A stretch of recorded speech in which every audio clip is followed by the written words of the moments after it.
जादुई शेर का बाघिन पर कहर और बाघिन की ममता। एक बार जंगल में एक बाघिन दो बहुत ही खूबसूरत बच्चों को जन्म देती है और वह अपने बेटों के नाम भी चिंटू और मिंटू रखती है। बाघिन अपने दोनों ही बेटों से बहुत प्यार करती है और उनका अच्छे से ख्याल रखती है और उनके साथ खूब खेलती कूदती है। अरे माँ, हमें बहुत जोरों की भूख लगी है, आप हमें जंगल से खाना लाकर दो ना माँ।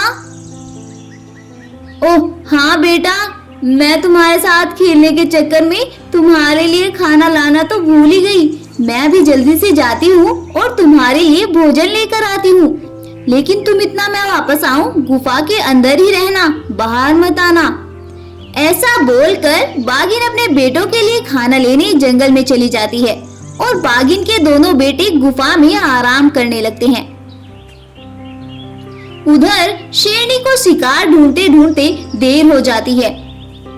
तभी उस पर जंगल का एक बड़ा ही खतरनाक शेर पीछे से हमला कर देता है और उसे मार डालता है और मजे मजे करके खाने लगता है।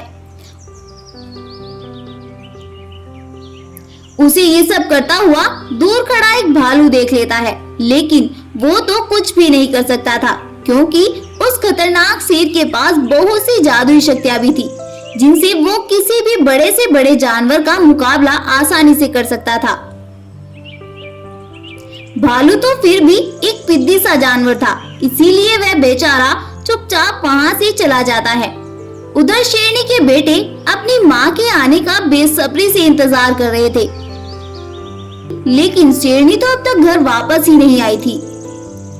सुबह होती है और शेरनी का एक बेटा अपने भाई से बोलता है, अरे भाई, माँ तो जाने कहाँ चली गई, अब तक भी माँ वापस ही नहीं आई है।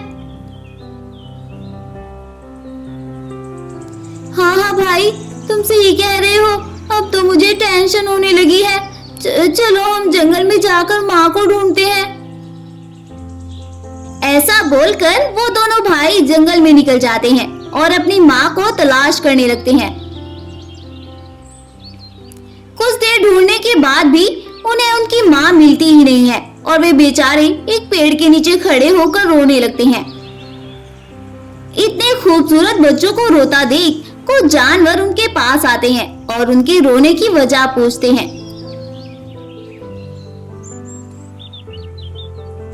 वो हमारी बाघिन माँ कल हमारे लिए जंगल से खाना लेने निकली थी और वो अब तक भी वापस ही नहीं आई है। हमें बहुत टेंशन हो रही है, हमारी माँ जाने कहाँ चली गई।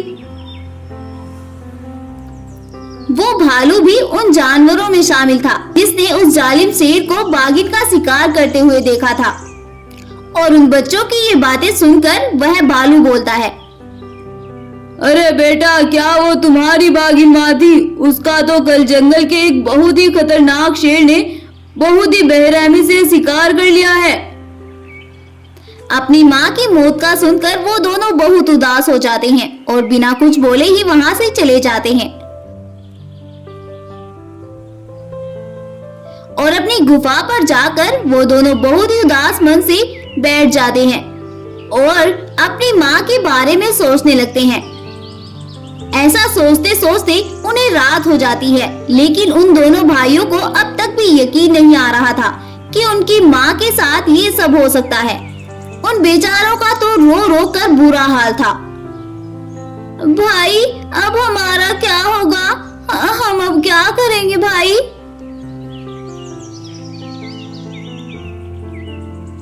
हाँ भाई, यही मैं सोच रहा हूँ। मुझे तो बहुत टेंशन हो रही है।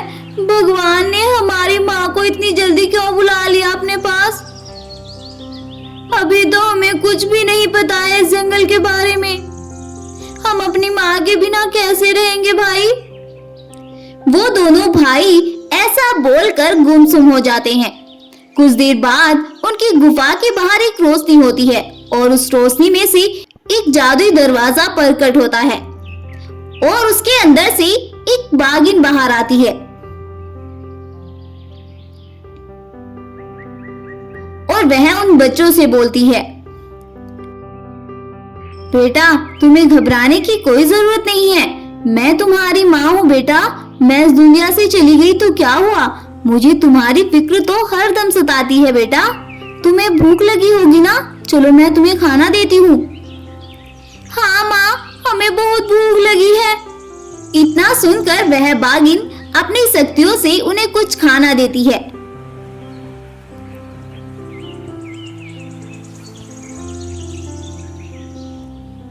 और वो दोनों भाई मिलकर उसे खाकर अपनी भूख मिटाते हैं।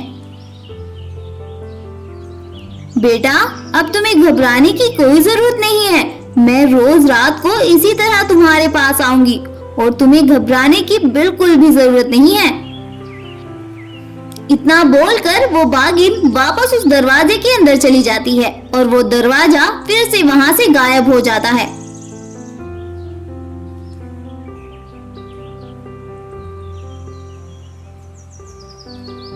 और अब से वो हर रोज आकर अपने बेटों को खाना खिलाती है और फिर से इसी तरह वहां से गायब हो जाती है। कुछ दिन ऐसे ही बीत जाते हैं और अब बाघिन के दोनों बेटे बड़े हो जाते हैं और एक दिन वो दोनों उस जालिम शेर को मारने का प्लान बनाते हैं और उस जालिम शेर से बदला लेने की सोचते हैं और जंगल में निकल जाते हैं और उसकी गुफा पर जाते हैं। शेर उन दोनों के खतरे से बिल्कुल अनजान था। वो सोच रहा था कि शायद किसी काम से वो दोनों उसके पास आए हैं, लेकिन वो दोनों जाते ही उस पर अपनी पूरी ताकत से वार करते हैं और उस शेर को वहीं पर मार डालते हैं। शेर